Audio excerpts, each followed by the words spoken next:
কি সংসদীয় বক্তব্যটা কি বলবেন তো আপনি বলুন, যারা অভিযোগ করেছেন আপনার কাছে সেই অভিযোগটা আপনি আমাকে বলবেন তো। না না কি টুইটার করি ভাইরাল হয়েছে উনুনে নাকি কয়লা স্টোভে কয়লা পাওয়া যায় আপনি বলছেন। তা আমি বোকা বলেছি, ক্ষতি কি হয়েছে? উনি সম্মানীয় জাতীয় নেতা বলে নিজেকে দাবি করেন, এতদিনের সাংসদ, নিশ্চয়ই নেতা। তিনি বলছেন সকালবেলা উঠে আমরা কি করি, আমরা স্টোভের উপরে কয়লা দিয়ে চা বানাই। এটা কি বলে? এই কথাটা কি বুদ্ধিমানের কথা না বাস্তবসম্মত কথা না বোকাদের কথা? বোকার মতো কথা বলেছে, সেটাই বলেছি বোকা বলে, সঙ্গে কোনো অশালীন অসংসদীয় নই। এখানে আমাদের চলতি শব্দে বোকাটাকে যে ভাষায় বলে আমাদের পশ্চিমবঙ্গে সেই শব্দ প্রয়োগ হয়েছে। এতে কোনো ব্যক্তিগত আক্রমণও নেই, কোনো অসংসদীয় বক্তব্য নেই। উনাকে এগুলো ঠিকঠাক করতে হবে। উনার অনেকদিন হয়ে গেল, উনি অনেক দিনের সাংসদ, অনেক বয়সও হয়ে গেল, আমার সমানই প্রায় বয়স, 54 বছর। তা উনাকে ঠিকঠাক করতে হবে। এয়ারপোর্টে তো সবজি বিক্রি হয় না, আটার তো কেজি বলতে হয়। আটাকে যদি বলেন 40 টাকা লিটার, এসব নিজেকেও ঠিকঠাক করতে হবে। ঠিকঠাক করে বললে এসব সমালোচনা হবে না, বুঝেছেন? মুখ্যমন্ত্রী আজকে বলেছেন যে আমার দল 1% যদি খারাপ কাজ করে তাহলে তার দায় সরকারের দল দেবেন। যারা আমাকে চোর বলে, উনি প্রত্যেকটা ভোটে এগুলো বলেন। উনি 21 সালে বলেছিলেন 294 জন আমি না আমার প্রার্থী। তা পার্থ চ্যাটার্জি দায়ভার উনি নেবেন না কেন? জ্যোতিপ্রিয় মল্লিকের দায়ভার উনি নেবেন না কেন? উনি যে কোনো ভোটের সময় প্রথম শুরু করেন যে অন্যরা অসৎ, আমি এবং আমার দল সৎ, 1 নম্বর। এরপরে 42টা প্রার্থী ঘোষণা করবেন। কংগ্রেসের সঙ্গে কি হবে আমি জানি না। 42টা প্রার্থী দেবেন বলেছেন। কোথায় একটা যাওয়ার সময় বর্ধমানে, যেখানে 200 কিলোমিটার বেগে গাড়ি চলে, বর্ধমানে 200 কিলোমিটার স্পিডে গাড়ি চলে, যেখানে আমাদের গাড়িতে তো 180 কিলোমিটারের উপরে কাঁটাই নেই।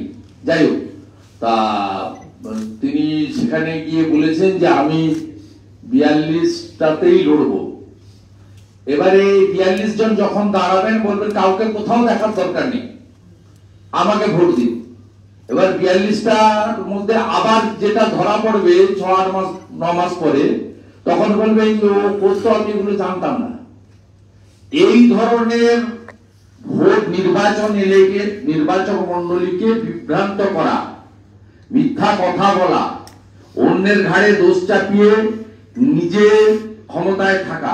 আমরা মনে করি সবচেয়ে রাজ্যের ভ্রষ্টাচারী এবং ভারতবর্ষের মধ্যে সবচেয়ে দুর্নীতিগ্রস্ত রাজনৈতিক ব্যক্তিত্বের নাম হচ্ছে মমতা ব্যানার্জি। তিনি ভোগ বিলাস, অর্থ সংগ্রহ করা, সেই অর্থ বিদেশে পাচার করা, পুরো পরিবারকে দুর্নীতিগ্রস্ত করা, একটা খালপাড়ে থাকা। খালপাড়ে থাকাটা খারাপ বলে বলছি না, কিন্তু উত্তরণটা তো রাজনীতি এবং ক্ষমতার হাত ধরে। উনার যদি 11 সালের আগে এবং আজকে আপনি কম্পেয়ার করেন, উনি এবং উনার যৌথ পরিবার, তাহলে সহজেই অনুমেয় যে দুর্নীতির মক্ষী রানী বা দুর্নীতির চূড়ামণিটাকে, সেটা হলো মমতা ব্যানার্জি। তাই সবাই এখন চোর মমতা বলছে। উনি খুব বিচলিত যে চোর মমতা তাকে শুনতে হচ্ছে। এটাও তিনি বলেছেন বলে আমি দেখলাম যে চোর মমতা শুনতে হচ্ছে। স্বাভাবিকভাবে যিনি নিজে এই দুর্নীতির স্রষ্টা, জনক এবং দুর্নীতির সবচেয়ে বড় ভাগীদার, উনার এক নেত্রী দোলা সেন অনেক আগেই বলেছিলেন যে 75 ভাগ কলকাতাতে পৌঁছে দিতে হবে, 25 ভাগ আপনারা রাখবেন। এই ফর্মুলা তো এই রাজ্যে সর্বজন বিদিত। স্বাভাবিকভাবে যিনি নিজে চোর, যার নামই এখন চোর মমতা হয়েছে, অনেকে আমাকে রিকোয়েস্ট করেন যে ডাকাত মমতা কেন বলেন না। ডাকাত মমতা হয়তো বলতে হবে পরিবেশের সাথে সাথে, এখনো তো অনেক পিকচার বাকি আছে। তা যিনি নিজেই দুর্নীতির সঙ্গে যুক্ত তার কাছ থেকে এসব প্রশ্ন মানে এসব সাফাই উত্তর দেওয়ার দরকার নেই। এবং সাথে সাথে তিনি শুধুমাত্র ভোট নেওয়ার জন্য, জনগণকে বিভ্রান্ত করার জন্য সরকারি অর্থে এই কাজগুলো করে বেড়াচ্ছেন। আমি আপনাকে আবার বলছি, আমি বাধা দান করার পরে মিড ডে মিলের টাকা খরচ বন্ধ হয়েছে এইসব কাজে। SC/ST ডেভেলপমেন্ট কর্পোরেশনের টাকা ভাঙা বন্ধ হয়েছে। উনি বর্ধমান থেকে কোচবিহার পর্যন্ত যে কর্মসূচিটা করলেন, আমার কাছে কমপ্লিটলি তথ্য প্রচার আছে। স্বচ্ছ ভারত অভিযানের অর্থ থেকে ডিএমরা করাচ্ছেন। প্যান্ডেল, গাড়ি, অ্যারেঞ্জমেন্ট সমস্ত অর্থ ভারত সরকারের স্বচ্ছ ভারত অভিযানের অর্থ থেকে miss appropriation of the fund করে আবার একটা দুর্নীতি তিনি করতে বেরিয়েছেন এসব করতে জেলায় জেলায়। উনি বলছেন এগুলো সব নাটক বিজেপি করছে, কারণ ওরা ফোন করে করে বলছে হয় আমাদের সঙ্গে আসো, তাহলে ইডি সিবিআই পাঠিয়ে দেবে। বিজেপি করছে এগুলো। না, বিজেপি কোনটা করছে বলুন? পশ্চিমবঙ্গে যে স্ক্যাম গুলো ইনভেস্টিগেশন করছেন, পঞ্জি স্ক্যাম থেকে শুরু করে যদি 10-12 বছরের হিসাব করেন, পরবর্তীকালে কোল কাউ স্মাগলিং থেকে শুরু করে লেটেস্ট ফুড স্ক্যাম থেকে শুরু করে মিউনিসিপাল রিক্রুটমেন্ট স্ক্যাম, আপনি বলুন কোন স্ক্যাম গুলো কেন্দ্রীয় সরকার ডাইরেক্ট ইনভেস্টিগেশনের অর্ডার দিয়েছে। ভারত সরকার সম্প্রতি এই রাজ্যে, এবং এই রাজ্যে শুধু নয়, মাইনরিটি স্কলারশিপ স্ক্যামকে সিবিআই রাতে তুলে দিয়েছেন মাননীয় মন্ত্রী শ্রীমতী স্মৃতি ইরানি মহোদয়া। এতে ভারতবর্ষের 15টা রাজ্যে এই ধরনের স্ক্যাম হয়েছে, ইনক্লুডিং ওয়েস্ট বেঙ্গল। আর মিড ডে মিলের ক্ষেত্রে আমার বিরোধী দলনেতা হিসেবে দেওয়া তথ্য প্রমাণ অভিযোগের ভিত্তিতে যে টিম এসেছিল, সেই টিমের রেকমেন্ডেশনে ক্যাগের অডিট রিপোর্ট এবং জয়েন্ট ইন্সপেকশন টিমের জিআরএম এর রেকমেন্ডেশনে সিবিআই কে দেওয়া হয়েছে প্রাথমিক তদন্ত করার জন্য। এই দুটো বিষয় ছাড়া সমস্ত স্ক্যাম এবং যারা ভিতরে জেলের ভিতরে আছে সমস্ত আপনার কোর্ট মনিটরিং এবং কোর্টের হস্তক্ষেপ হয়েছে। উনি কয়েকশো কোটি টাকা জনগণের ক্ষতি করে দামি দামি ব্যারিস্টার নামিয়েছিলেন। সুপ্রিম কোর্টও এগুলো প্রায় রিজেক্ট করেছে, মিউনিসিপাল রিক্রুটমেন্ট স্ক্যাম সহ। শীতলকুচির প্রসঙ্গে বিএসএফ কে নিশানা করছেন মুখ্যমন্ত্রী, কিন্তু এই যে শাহজাহানকে এখনো পর্যন্ত পুলিশ গ্রেপ্তার করতে পারেনি, সে বিষয়ে মুখ্যমন্ত্রী কিছু বলছেন না। এবং আজকে যখন ব্যারাকপুরে দেখা গেছে বিরোধীরা আইন শৃঙ্খলার বিরুদ্ধে গিয়ে যেরকমভাবে তারা অবরোধ করেছেন, বিক্ষোভ করছেন, সেখানে লাঠিচার্জ করা হচ্ছে। গণতন্ত্র কোথায়? প্রথমত বলি, শাহজাহান পুলিশের সংরক্ষণে আছে, এটা মমতা ব্যানার্জি নিজে জানে। কারণ শাহজাহানদের মমতা ব্যানার্জির খুব দরকার। আগামী লোকসভা নির্বাচনে বসিরহাটের বৈতরণী পার করতে গেলে শাহজাহানকে একান্ত ভাবেই তার লাগবে। তিনি তার পদ বাঁচানো, তার রাজনৈতিক যে শ্রীবৃদ্ধি বা অস্তিত্ব টিকিয়ে রাখার জন্যই এই ধরনের লুম্পেন মাফিয়া, ছোট ছোট ডন তৈরি করেছেন এবং পুলিশকে দিয়ে তাদেরকে আড়াল করে সংরক্ষিত করে রেখেছেন। তাই শাহজাহানের বিষয়ে আপনি মুখ্যমন্ত্রীর মুখ থেকে একটাও বাক্য শব্দ পাবেন না। আর দ্বিতীয়ত, ব্যারাকপুরের ঘটনায় আমাদের লোকেরা কেউ অবরোধ বিক্ষোভ করতে যায়নি। শান্তিপূর্ণভাবে আগে থেকে জানানো আইন অমান্য কর্মসূচি ছিল। আইন অমান্য, রাজনৈতিক আইন অমান্য কর্মসূচিতে প্রথম ব্যারিকেড ভাঙতে দেওয়া হয়, সেটা আমাদের লোকেরা ভেঙেছে under the leadership of state president and district president. পরবর্তী যখন থাকে সেখানে এখন যাতে ক্যাজুয়ালিটি না হয় সেজন্য জল কামানের ব্যবস্থা গোটা দেশেই আছে। সেই জল কামান দিয়ে ডিসবার্স করে দেওয়া হয়েছে। আনপ্রভোক মব ছিল, অতএব ওখানে কেউ অবরোধ করেনি, ওয়ান সাইডেড হয়েছে। এবং এটা ওখানকার পুলিশ কমিশনারেট করছে যাতে ভারতীয় জনতা পার্টির পক্ষে লোকজন, কর্মী সমর্থকরা না নামেন, ভয় পেয়ে যান। আর এটাকে কেন্দ্র করে আরেকটা মামলা হবে। ঋত্বিক পালেদের যেমন 15-20 দিন আটকে রাখা হয়েছিল, সেখানেও ভারতীয় জনতা পার্টির ইম্পর্টেন্ট ওয়ার্কার্স, লিডার্সদেরকে কিছুদিন জেল খাটাবেন। কিন্তু তাতে ভারতীয় জনতা পার্টির মাথা নতও হবে না, ভীত আতঙ্কিত নয়। ঋত্বিক পালরা যেভাবে আপনার মাথা উঁচু করে বেরিয়ে এসেছে, এই অগ্নিশন নষ্ট ডায়মন্ড হারবারের যে জিএস, তাকে পুলিশ পিসিতে থাকাকালীন রাত্রি 2টো পর্যন্ত ইম্পর্টেন্ট পুলিশ অফিসাররা তাকে বসিয়ে রেখে বলেছে তুমি জয়েন করো, তুমি জয়েন করো ভাইপোর টিমে, তোমার সব ঠিক হয়ে যাবে। মাথা নত করার লোক আমাদের লোকরা নয়। আমাদের লোকরা অত্যন্ত টেস্টেড এবং ট্রাস্টেড লোক। তারা এই অপশাসন এবং এই পরিবারের হাত থেকে বাংলাকে মুক্তি দেওয়ার জন্য আত্মবলিদান পর্যন্ত দেওয়ার জন্য প্রস্তুত আছে। অযোধ্যায় রাম মন্দির নির্মাণের পর কলকাতায় তৃণমূল কংগ্রেসের নেতা এবং কিছু বুদ্ধিজীবী রাম বিরোধী বক্তব্য রাখছে, দেখা যাচ্ছে সোশ্যাল মাধ্যমে সেটা প্রকাশিত। মমতা বন্দ্যোপাধ্যায় ওই দিন সম্প্রতি মিছিল করলেন, এখানে কি মনে, সেদিন অবশ্যই হিন্দুদের মিছিলও বিভিন্ন বেরিয়েছিল, আপনিও মিছিল বার করেছিলেন, তো আপনার হাইকোর্টের অনুমতি নেই, মমতা নিজেকে কারো অনুমতি নেই। বলছি যে এই রাম বিরোধী, মমতা রাম বিরোধী অবস্থান আর পশ্চিমবঙ্গের যে একটা রামের প্রতি আবেগ, কোথায় একটা, এটা নিয়ে কি বলবে? পশ্চিমবঙ্গের রামের প্রতি আবেগ থাকবেই না কেন? ভগবান রামচন্দ্র গোটা বিশ্বের হিন্দুদের আরাধ্য দেবতা, আর হিন্দুদের বাইরেও যারা আছেন তাদের কাছে একজন আদর্শ রাজা, সুশাসক, যিনি পিতার আজ্ঞা পালন করেন আর প্রজাদের কল্যাণে রাখেন। এই রামচন্দ্র নামটার সঙ্গে ভারতবর্ষের আত্মা, ভারতবর্ষের স্বাভিমান, ভারতবর্ষের ঊর্জা, ভারতবর্ষের শক্তি, ভারতবর্ষের ইমোশন, আবেগ, সমস্ত কিছু যুক্ত রয়েছে।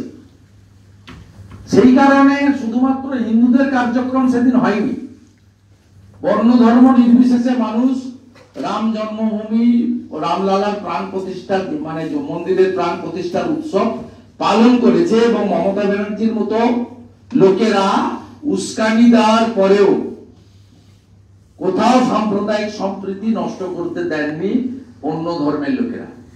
অতএব মমতা ব্যানার্জি সবসময় এই তার সূক্ষ্ম রাজনীতি, ভোট ব্যাংকের জন্য রামচন্দ্র গৌবলয়ের ভগবান, এটা তো ভেঙে গেছে পশ্চিমবঙ্গে।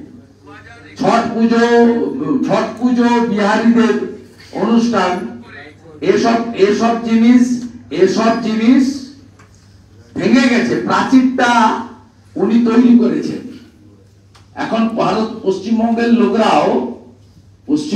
লোকেরাও আমরা ভারতীয়, আমরা সনাতনী বলতে শুরু করেছেন। শুধু মমতা ব্যানার্জি একা নয়, তার দোসর রাহুল গান্ধীরা কাস্ট সেন্সাসের নামে হিন্দুদেরকে বিভাজিত করার একটা অপচেষ্টা করেছিলেন, যেটা ছত্তিশগড়, রাজস্থান, মধ্যপ্রদেশের নির্বাচনে পাবলিক রিজেক্ট করে দিয়েছে। এবং বিহারের পরিণতিটাও প্রমাণ হয়ে গেছে যে কাস্ট সেন্সাস আমরা অ্যাকসেপ্ট করি না। উই অল আর ইন্ডিয়ান, এবং সাথে সাথে উই অল আর সনাতনী। বিএসএফ গুলি চালিয়েছিল শীতলকুচিতে, তারা কি করে জামিন পায়? মুখ্যমন্ত্রী বলছেন যে বিএসএফ সরাসরি কোর্টকে চ্যালেঞ্জ করছেন, উচ্চ আদালত থেকে জামিন পেয়েছেন, সরাসরি কোর্টকে চ্যালেঞ্জ করছেন উনি। এই কথাটা যদি বিজেপির দিক থেকে কেউ বলতো, এখনই কোর্ট কন্টেম্প্ট, অমুক তমুক, জুডিশিয়ারি আক্রান্ত কত কাণ্ড হতো। আমরা এগুলো করি না। উনার যেটাই পছন্দ হবেন না, তার জন্য উনার মন্ত্রীকে দিয়ে রাষ্ট্রপতির গায়ের বর্ণ বলাতে হয়। উনার আরেক মন্ত্রীকে দিয়ে উনি বলেছিলেন যে উনি জনজাতি নন, উনার ধর্ম আলাদা। আবার জিতে যাওয়ার পরে ফুল নিয়ে প্রথম ছুটেছেন রাষ্ট্রপতি ভবনে। এই দ্বিচারিতা উনার সবটা ওনার পছন্দ, উনি পশ্চিমবঙ্গকে একটা আলাদা দেশ মনে করেন। উনি সুযোগ পাচ্ছেন না, আমাদের সংবিধান অ্যালাউ করে না, নইলে পশ্চিমবঙ্গ বিধানসভাতে বিএসএফ, ইডি, সিবিআই নামে যেমন রেজুলেশন করেছেন, ঠিক একইভাবে একটা আলাদা সংবিধান বানিয়ে ফেলতেন। বলছি শুভেন্দু, আজকে ডায়মন্ড হারবারে অভিষেক বন্দ্যোপাধ্যায় প্রশাসনিক বৈঠক ডেকেছিলেন, সেখানে প্রশাসনের উচ্চকর্তারা উপস্থিত ছিলেন। এখন দুটো প্রশ্ন হচ্ছে, এক, এই প্রশাসনিক বৈঠক মুখ্যমন্ত্রী করে থাকেন, তো অভিষেক ব্যানার্জি কি সমান্তরাল গত বছর থেকে চালু করেছে, গত বছর চালু করেছে। আমরা আপত্তি, আমার প্রশ্নটা হচ্ছে, অন্য সাংসদরা যদি প্রশাসনিক বৈঠক ডাকে তাহলে কি প্রশাসন একইভাবে রেসপন্স করবে? আপনারা কি মনে করেন? না, প্রশ্নই নেই। প্রথম কথা তো মমতা ব্যানার্জি এই পথের প্রতীক। তিনি কোচবিহারে প্রশাসনিক সভা করেছেন, বিজেপির এমপি ওখানকার, বিজেপির ম্যাক্সিমাম এমএলএ কোচবিহারে, তা দেখেছেন নাকি কাউকে? আমি শুরুতেই বলেছি আজকের প্রোগ্রাম লঞ্চ করতে গিয়ে, এটা কোনো পলিটিক্যাল পার্টি নয়, পশ্চিমবঙ্গ চালাচ্ছে একটা ব্যক্তি পরিবার, এবং এই পরিবারের মমতা ব্যানার্জি এবং তার উচ্ছিষ্ট খেয়ে বড় হওয়া তার ভাইপো অভিষেক ব্যানার্জি, এর বাইরে আর সব ল্যাম্প পোস্ট। অর্থাৎ স্বাভাবিকভাবে সোমেন মহাপাত্রকে কাঁদতে হচ্ছে যে আমি ক্ষমতায় ছিলাম, ডিএমএসপি আসতো, আমি ক্ষমতায় নেই। এটা আপনি বরঞ্চ আমাকে জিজ্ঞেস না করে চৌধুরী মোহন জাটুয়া আর আপনার মথুরাপুরের আপনার জয়নগরের সাংসদ আপনার প্রতিমা মন্ডল আর আপনার যাদবপুরে কি একটা আছে, এই ভুল ইনজেকশন নিয়েছিলেন, কি একটা নাম ভুলেও যাই, এদের দেখাও যায়।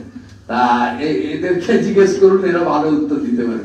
এদেরকে যদি না পান অন্তত কাছে চলে যান, সুদীপ দা আছে, সুদীপ বন্দ্যোপাধ্যায়ের উত্তর দিতে পারে। শুনুন, মমতা ব্যানার্জি শুধুমাত্র পরিবারের প্রধান নয়, ব্যানার্জি পরিবারের, তিনি যেভাবেই হোক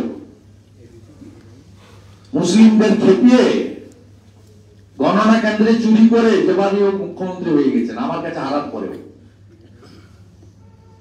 তিনি 2 তারিখ থেকে ধর্ণা করবেন বলেছেন। আমি প্রথমত বলবো, পশ্চিমবাংলার লক্ষ লক্ষ মাধ্যমিক পরীক্ষার্থী, আপনার এবং নেতাদের বাড়ির ছেলে মেয়েরা সিবিএসই তে পড়ে, সাধারণ গরিব কৃষক পরিবার, ক্ষেত মজুরের পরিবার, শ্রমিকদের পরিবার, অটো টোটো চালকদের পরিবার, হকারদের পরিবারের ছেলে মেয়েরা কিন্তু সরকারি মাধ্যমের উপরে নির্ভরশীল।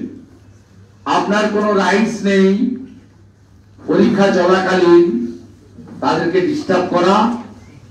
এক্ষেত্রে হাইকোর্টেরও স্পেসিফিক ডাইরেকশন রয়েছে, 1 নম্বর। দ্বিতীয় হচ্ছে, আপনি যদি তারপরেও গা জোয়ারি করে এটা করেন, পাল্টা ধর্নার মুখোমুখি আপনাকে হতে হবে। পাল্টা ধর্নাতে বহু ইস্যু রয়েছে, যেখানে বাংলার মানুষকে আপনি শুধু চুরি দুর্নীতি নয়, বঞ্চিত করছেন। কেন বাংলাতে আয়ুষ্মান ভারত চালু হয়নি? কেন বাংলাতে প্রধানমন্ত্রী ফসল বীমা যোজনায় ক্রপ ইন্স্যুরেন্সের সুযোগ কৃষকরা পাচ্ছেন না? কেন বাংলাতে নতুন 75 লক্ষ উজালার নতুন কানেকশনে একটাও কানেকশন এন্ট্রি হয়নি? আপনার ডিএমদেরকে আপনি ভারবেলি বলে দিয়েছেন, মোদিজি স্কিম একটাও কানেকশন দেওয়া যাবে না। তাই ধর্ণা হলে পাল্টা ধর্ণার মুখোমুখি হওয়ার জন্য প্রস্তুত থাকুন, কিন্তু আমি বিরত হতে অনুরোধ করব পরীক্ষার্থীদের সাথে।